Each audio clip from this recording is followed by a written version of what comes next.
Hey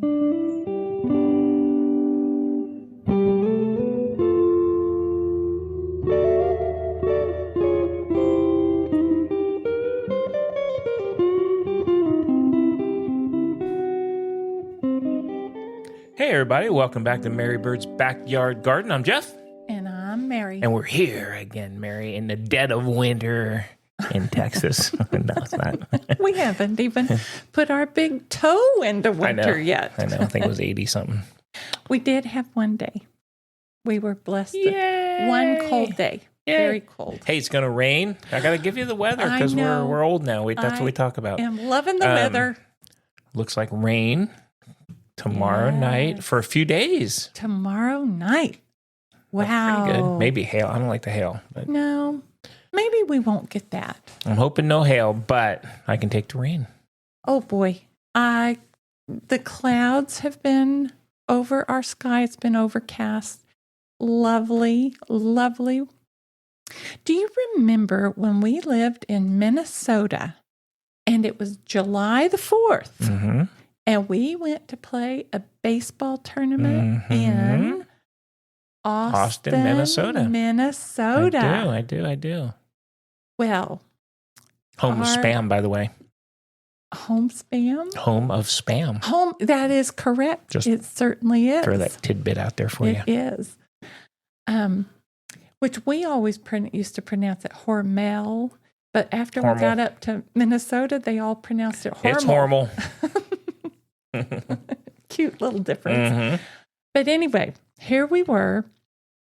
We're in our shorts. It's nice and hot that day, and we are watching a really good ball game when suddenly I looked up and the sky actually turned teal or aqua color. I've never seen anything like that before, nor have I ever seen anything like that since. And we gathered the kids, the grandparents, and we dashed to get under the cover because the sirens started sounding for tornado warnings. And being from Texas, we didn't know what the heck was going on. It hailed. I know. July 4th. It was July 4th. Amazing. I know. Storm. And then it passed over. We were given the all clear, and the boys went out and played baseball with the water up over their ankles. They did go play. That was the weirdest thing. So I was coaching baseball up in Minnesota when the kids were little, and it was raining, and I was I was at work, and it was like the first time we'd coached up there, and I was asking one of the guys I worked with, I said, "Oh man, it's raining. They're going to rain out." He goes, "No, Jeff, we don't rain out here in Minnesota." I said, "You don't rain out. You can't play baseball in the rain." He said, "Oh, we play. Wow. Unless it's flooded." I was like, "Holy smokes!" And didn't you tell me that the ball was so waterlogged? Oh yeah, and so heavy. But they just have such a short season. They do that they get it in. And the other thing that was so funny up there is where I worked in Minnesota, because it's traditionally a farming, it's a farming state. Everybody is they take their vacation. Oh yes. Remember they all take their vacation at a certain time in the summer, and like, okay, whatever. You know what was so interesting? I had a blast in Minnesota. I absolutely loved it. And when the kids were in school, it came wintertime, and probably a lot of our listeners, this is not anything unusual for them, but for us, it was extraordinary.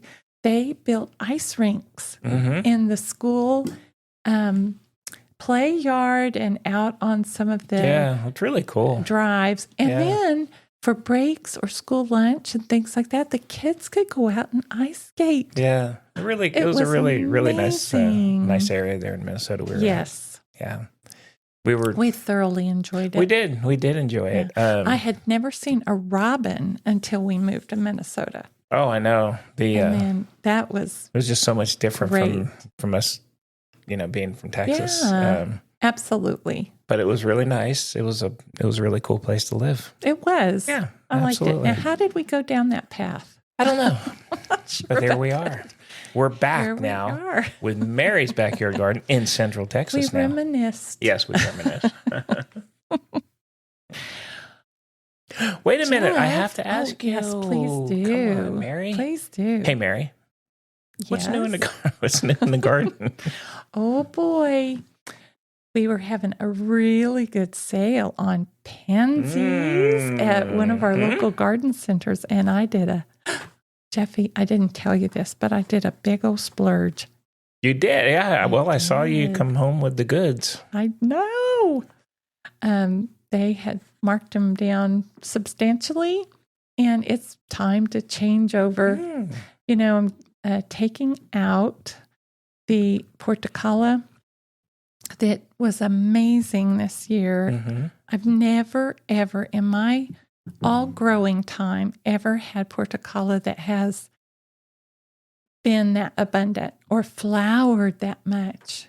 It was terrific. Those this were year. the red flowers, the red with the red. They were right by the driveway, and they were all different colors. Oh, yes. Yes. Now I know. Not the zonal geraniums. Not the zonal geraniums. No, zonal. I was going zonal on you. No, Okay, I got not you. zonal. These were they're the small succulent. Yeah, they were really nice. Yeah. plant.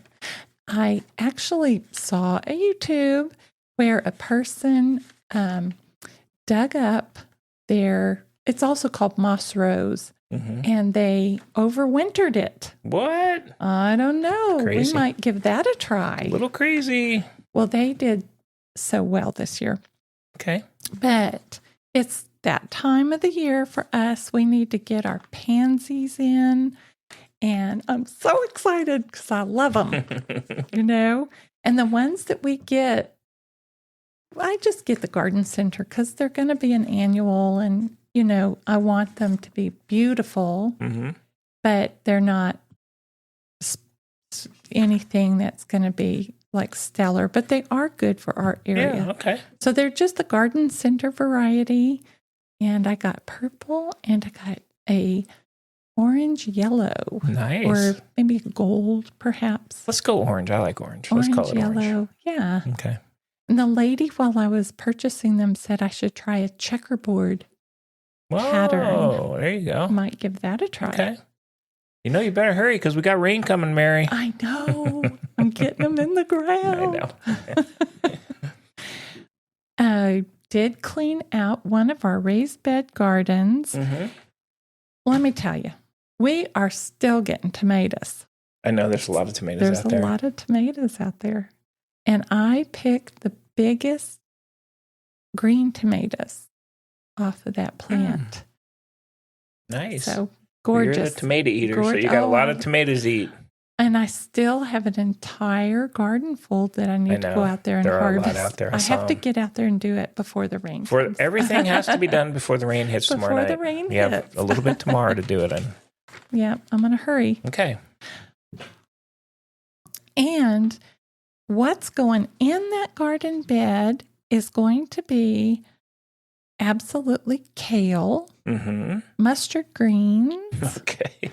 I think I might put in some radishes. All right. And I might try a little bit of bok choy. Bok choy. All right. Bok choy. There you go. Yeah, I think I'm going to try that in there and possibly some spinach. Cool.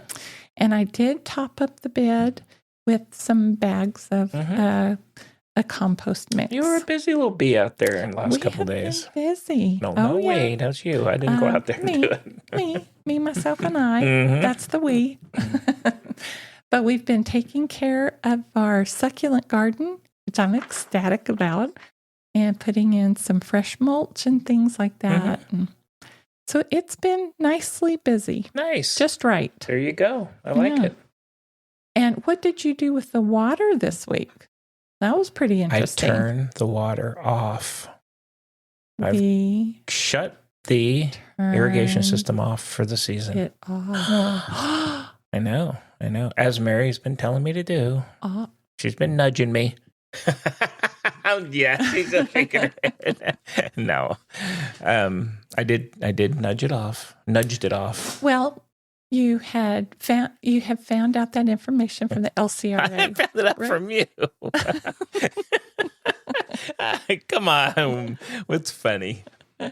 I told Mary, I said, "Hey, Mary, I just read this from the LCRA that we should turn our wild." She goes, I think I like kind of hinted at it. I said, "Oh, yeah, I guess you did."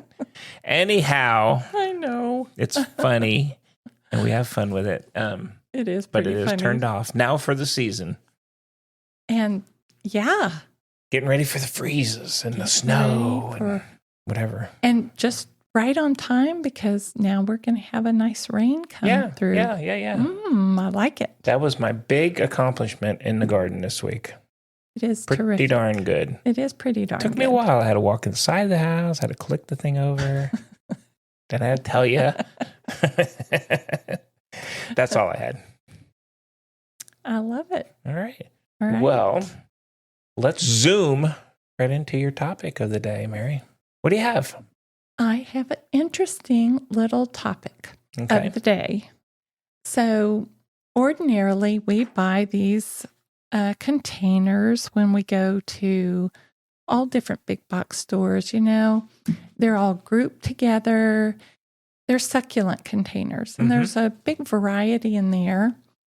And there's one particular succulent that has caught my eye over time. I mean, it's just like a little filler plant that's in there. I never really paid it much attention.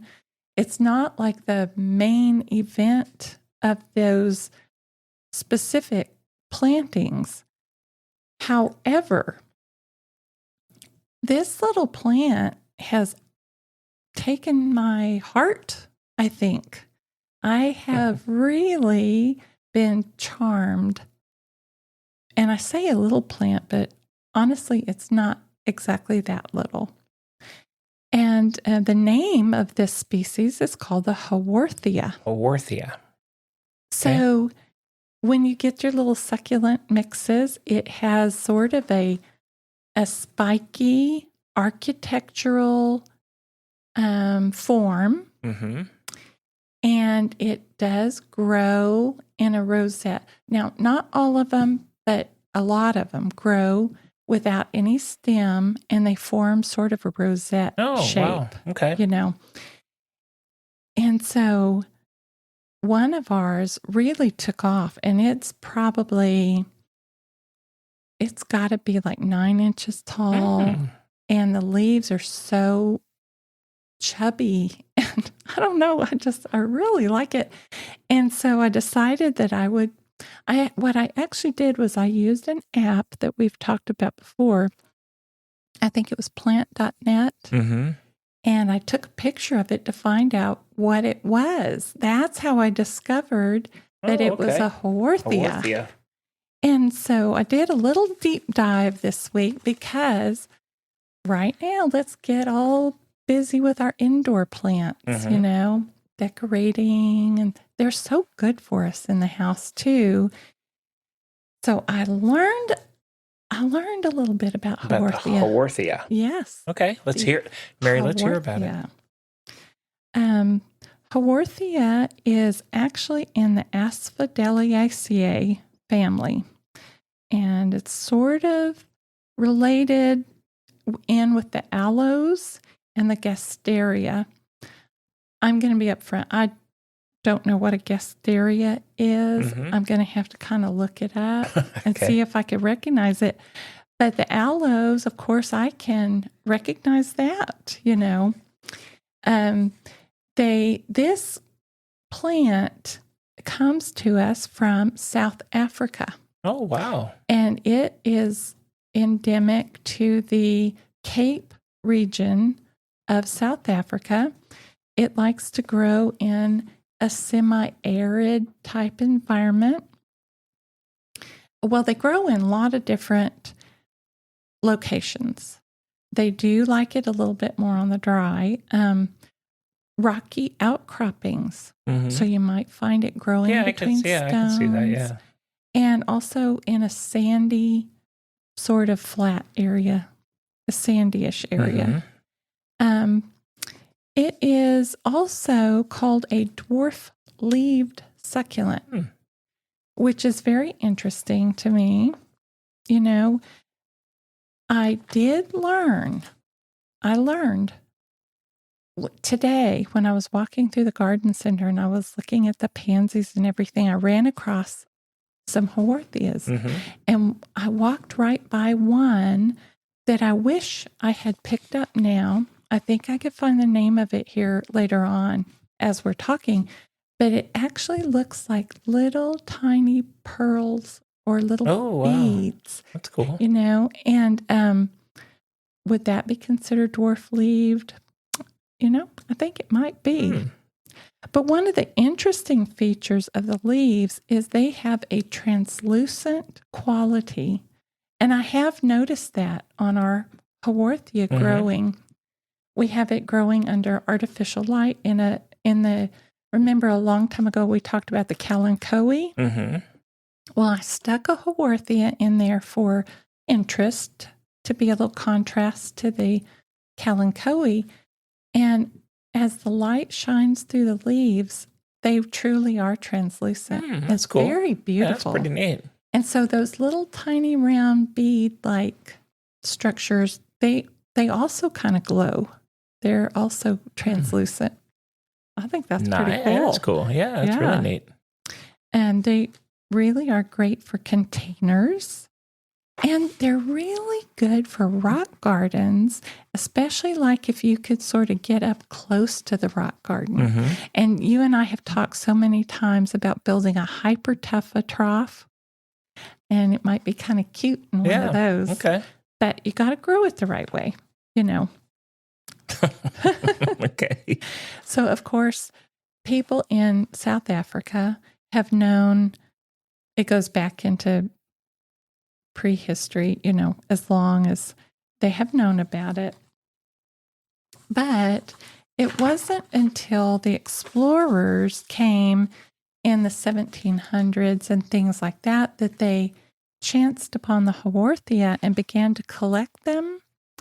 And they sort of, you know, traveled back to Europe with these little plants that caught the eye of Adrian Hardy Haworth or Haworth. I think that's Haworth. He lived from 1767 to 1833, and he's the botanist that these little plants are named for. I think he studied them. That's cool. And yeah, that's kind of neat. It was formally described in 1809. And initially, they grouped it all under the aloe family. But later on, because of the translucent leaf windows, and also the flower structure is different from an aloe, they moved it to its own classification. And by the mid-1800s, they were so popular in Europe. Everybody wanted it for the botanical garden. Around this time, I do think glass houses began to... Interesting. Remember when we traveled to... I do. Was it Scotland, wasn't it? Was it at the... I think it was at the Scotland. The Scottish... The botanical garden there. The Royal Horticultural Society. Yeah, I think so. Yeah, I think the glass houses came into vogue around that time, and people began to want these little plants to grow within the glass house. That's just my theory, you know. It's a good one, though. It's a good theory. And they were valued because they have a lot of variety. They also have a lot of variety within their leaves and the colors of them and the patterns that form on the leaf. And also that their size is not overwhelming, you know. Yeah, they're little. Well, they're kind of little. Yeah. The ones we have are little. The whole range of them are not, that's why they're dwarf-leaved. Yeah. I think they're not going to be as big as our agaves or anything like that. They're going to be substantially small. They are kind of cute. I know. So they are a succulent, which means, of course, that they hold water within their leaf structure.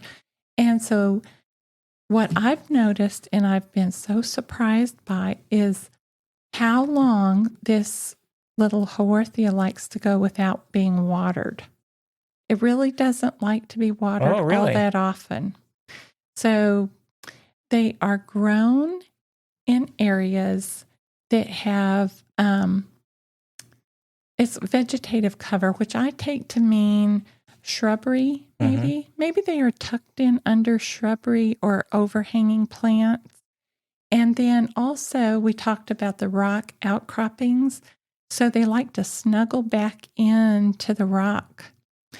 And so what happens is, just like we in Texas do have a propensity towards wildfires, I think South Africa does too.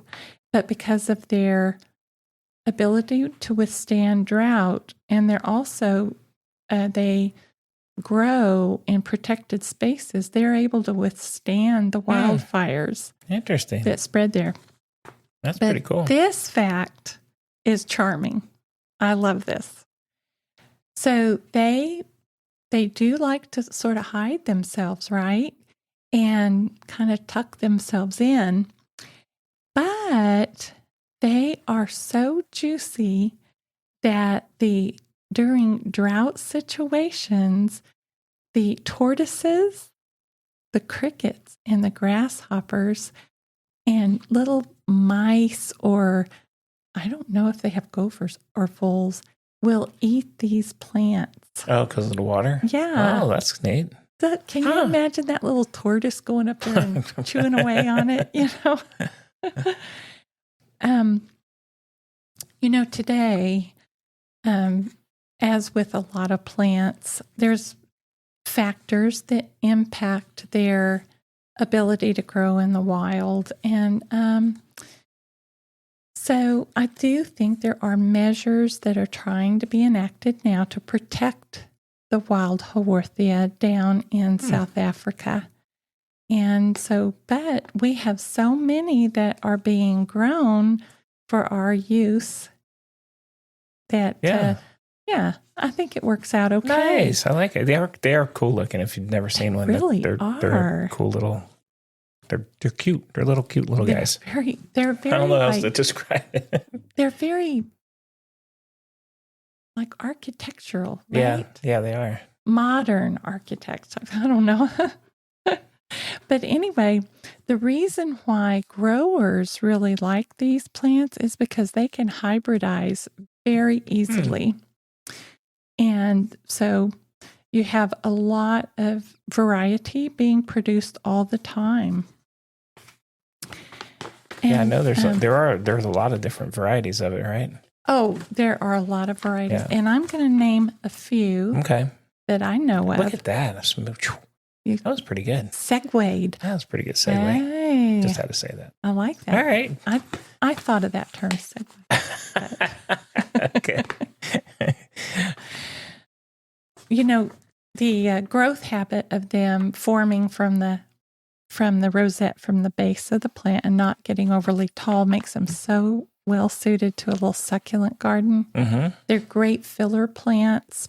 They're contrasting with other rounded leaf shapes and providing you a lot of different color interests as well. So they're really a choice plant for beginners to grow. Yeah. Minimal watering needs. And they like to grow they don't want to be in the brightest light. They like to have a indirect light situation. And like I'm growing mine under an artificial light, just an inexpensive one that we picked up off of Amazon. And they've been very happy with that. Been good, yeah. So they really grow substantially in the spring. They're slow growing. So they're not going to sprout and take off fast, but They do most of their growing in the spring and in the fall. They really like the cooler seasons. So if you're going to get into summer or winter, those two seasons where you have drastically reduced light and drastically high temperatures, the plant is going to be dormant. Oh, okay. And for this reason, if you're thinking about giving them a little bit of plant food, which they really don't need very much at all, you might give them a quarter of the recommended dose for flowering house plants in the spring, and that's it. You know, they don't need hardly any more than that. Very interestingly, they do flower. I cannot really describe to you the flowers because I don't think I've ever seen them. I don't recall seeing a flower on them. If they are going to produce a flower, which probably is something to do with the light. You have to have the specific correct light amount. They'll either be in the spring or in the early summer. Sometimes they can be propagated because they'll produce a pup, which we've talked about before. Agave love to produce a pup. Pups. That you could break off and plant. And I did hear that they grow from seeds, but you kind of have to see if you could capture the flower. Now, I mean, I might try to do that, right? Yeah. And it will form a seed pod. The description of it sounds a lot like the seed pod that forms on our red yucca in the front yard with the encased with the seed inside. And the other way that you could do it is to, like you would aloe vera, you could break off the leaf at the base of the rosette. And what you're going to do is you're going to let it sit out so the bottom of it forms a hard protective crust. Then you will plant it in the soil and allow it to produce the roots. You don't want to put it right into the soil. Okay. That's so funny how those things work. They're so different than other plants. So different, right? It's amazing. I think aloes are pretty easily propagated that way too. Might have to give that a try on ours that are out front. It's getting pretty big. So some people say propagating by seed is pretty easy, that you would just use a potting mix, a good clean potting mix that you have just opened, well draining, and sort of like bright but indirect light. And give it time, water sparingly, and it will sprout. Okay. If you could get the seeds. I don't know. Anyways, if you're going to grow them in a container, which I can vouch for this is true.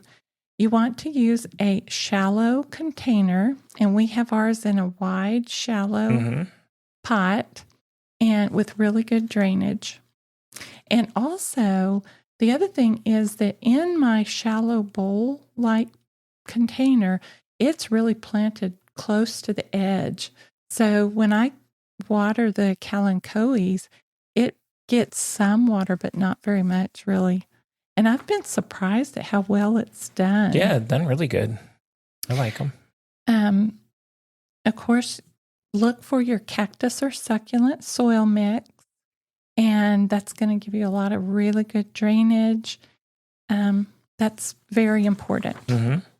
As we keep telling you, nobody likes wet feet. Nobody likes wet feet. That's so funny. It's so funny to me because they recommend you grow it in bright indirect light, but then one source said, put it in a south-facing window. No, don't put it in a south-facing window. I might look for a north-facing window actually might be a good spot for it because it would be a little cooler. And it'll grow really well for you in like a normal temperature that you're comfortable with, say 68, 70, 75. It'll grow very well in those temperatures. It is not frost tolerant, so you really have to take that into consideration. And another interesting thing about it is that it sometimes your houseplants, they say to set them on a tray of moist pebbles to provide humidity, but you don't want to do that with the Haworthia. It really likes dry air. Okay. That's very important, and you'll avoid a lot of issues that way. One of the things that when you're watering it, you want to be careful, and this goes for your aloe vera, your orchids. I'm trying to think of other rosette-forming plants. You want to avoid letting water sit inside that rosette. Make sure that as you're watering it, you want to keep the trickle of water away from it, or you could water it from the bottom. And although, I don't know, I mean, you'd have to be careful. You'd have to water it the way we do our big bowling ball that we made. Yeah. You know, water it, but let it dry out. As a matter of fact, I need to move that before the rain. Make a note. How to tell if you're watering too much? The leaves are going to get, it's not going to look very good. The leaves will get really soft and mushy and won't hold their form, you know. And if you're not watering it enough, you might see wrinkles. Like a jade plant, the leaves will sort of decrease and they'll wrinkle up a little bit. And you could tell, yeah, I need to give that some water right now. And that's kind of a clue to look for. You know, like to repot, you don't have to repot this plant very often. You might do it for aesthetics. You might refresh the potting soil 2 to 3 years, but it doesn't need to be graduated on and on and on. Just like with your agaves and some of the other plants, you remove any dead or dying leaves from the base of the plant. And so if you manage good airflow and you manage a dry soil, you're going to be avoiding mealybugs, spider mites, and other small critters that you probably don't want to have on it. And that's really the things to look for. Pretty easy plant to keep. So easy. A nice keeper. Beautiful keeper, right? I did. It's like, and I did while you were doing. I was doing a little G2 work. I think on the flowers, it at least on a lot of them, it's actually it'll send up some kind of a separate stalk. Kind of just shoot a stalk up with a little flowering stalk. As much as I got, but I did see that. Yeah, it looked pretty cool. So it comes up above the it comes rosette. Up. Yeah, it comes up like similar to what we would think of as an agave, sends up their big. Yeah, I mean, not not that large, but definitely over. You know, it'll come up out of there. Looks pretty cool. Anyhow, that'd be awesome. There was my G2 work for you, Mary. I heard that hummingbirds and bees love the flowers as well. You can see that. You can kind of see where they could land on it and it's above the leaves. So it'd be pretty cool. So maybe ours will do that. I don't know, how long it takes or what. I don't know all the stuff around it. Right. All the information around it. But it does shoot up a stalk. And I think others may flower a little differently, but I think basically they do shoot stalks, separate stalks. Cool. I might try to grow one outside next year. The Haworthia. You would definitely want to place it in a shaded position here where we are. I might give that a try. I did want to let people know that your individual rosette will probably live a long time. And then if it sets off pups, it could live forever. Really, the very long lifespan. Yeah, it's a cool little plant.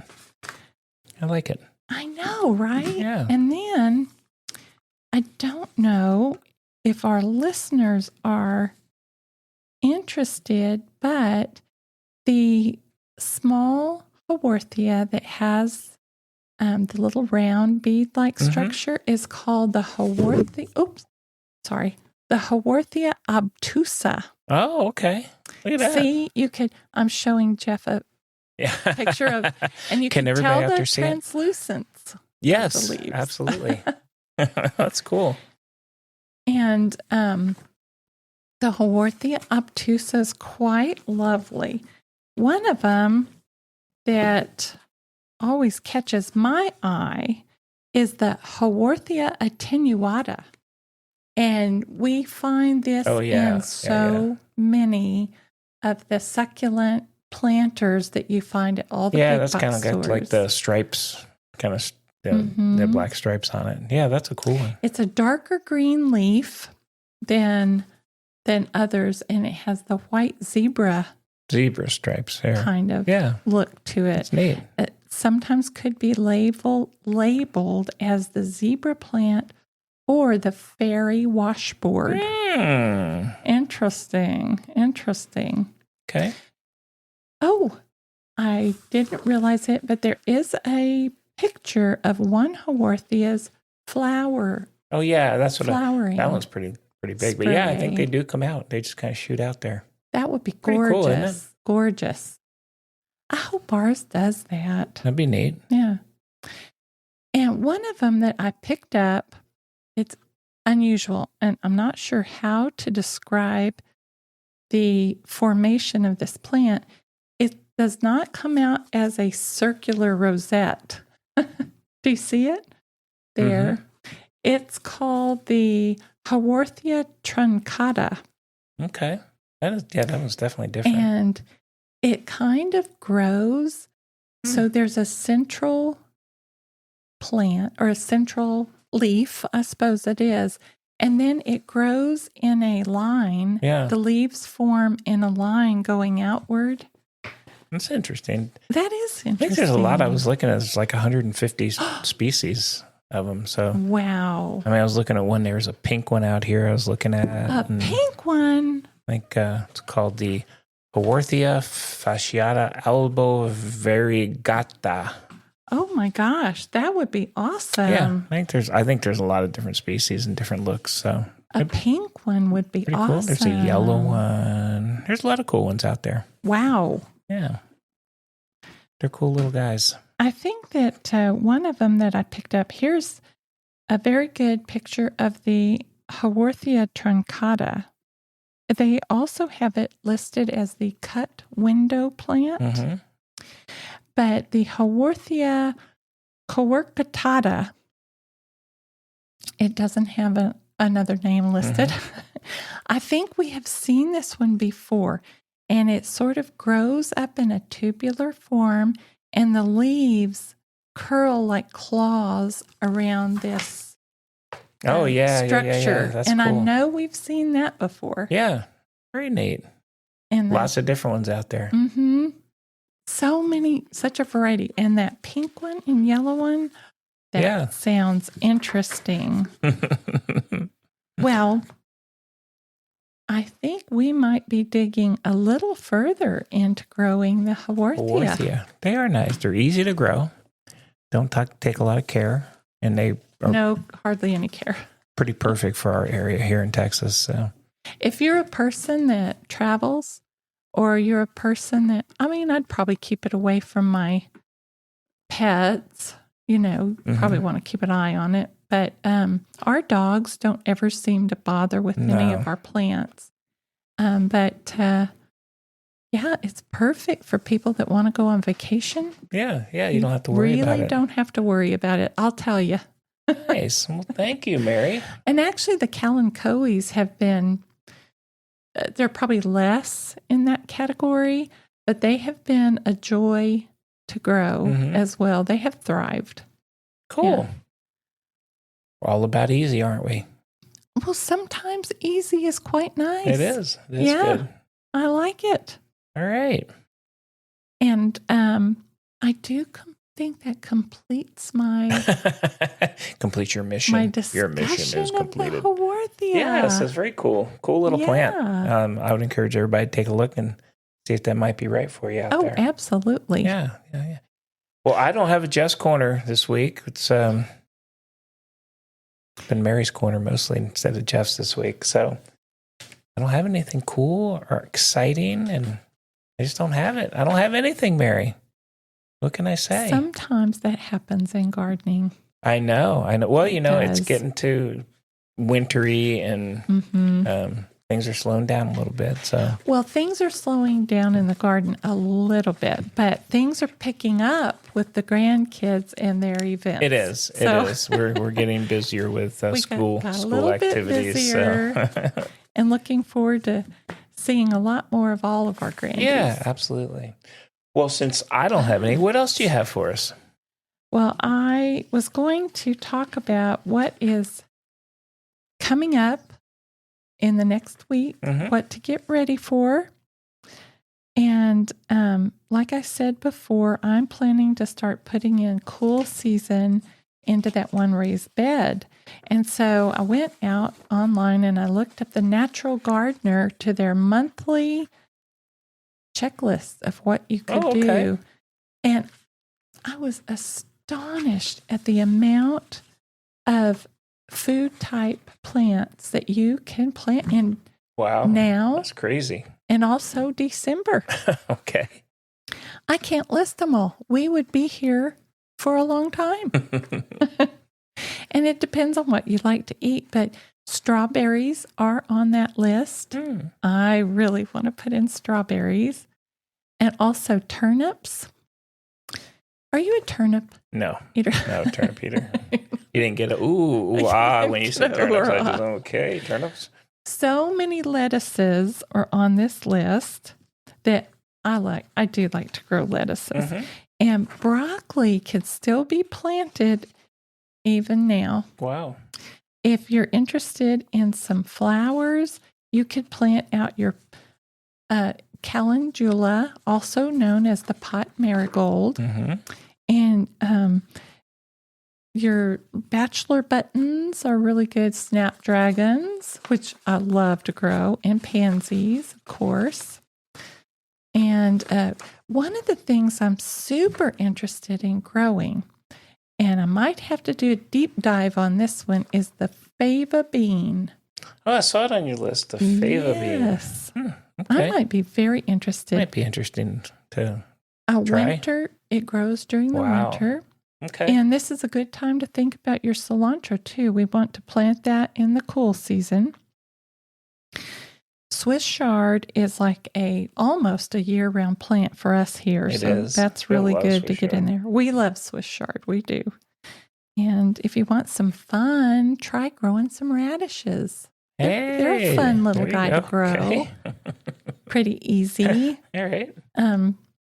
There's all different sorts, and I know that my son in Florida loves the French breakfast radish, and they grow those sometimes. Okay. But a lot of stuff to grow. Crazy. So much to do. We are lucky in Texas because we do have a long, almost growing year round here. But it feels like that, doesn't it? It certainly does. I think I've always thought of the winter as being the slowdown time, but I honestly, this year, have sort of formed the opinion that maybe late July and early August are the slowdown time. And then you pick up steam in September. Yeah. And maybe the end of January and the beginning of February might be a little gap.